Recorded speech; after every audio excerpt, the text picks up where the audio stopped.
This channel does not promote any violent, harmful, or illegal activities. All content provided by this channel is meant for an educational purpose only. Mohammad Yunus যা Nobel শান্তি পুরস্কার নিয়ে পুনর্বিবেচনার দাবি করছে BJP. ঠিক কি দাবি করা হচ্ছে বিজেপির তরফ থেকে একটু ডিটেইলে জানার চেষ্টা করি প্রদীপ্ত কান্তি ঘোষ আমাদের রিপোর্টারের থেকে। প্রদীপ্ত।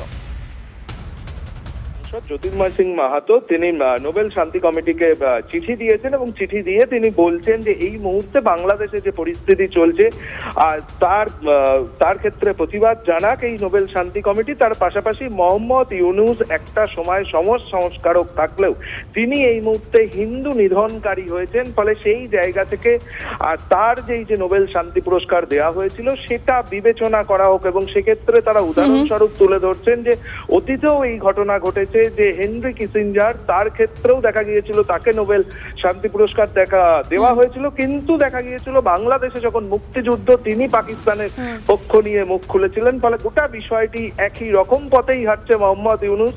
ফলে সেই জায়গা থেকে নোবেল শান্তি কমিটির দায়িত্ব রয়েছে যে এই শান্তি পুরস্কারের ক্ষেত্রে তারা যেন পুনরায় বুঝতে পারছি।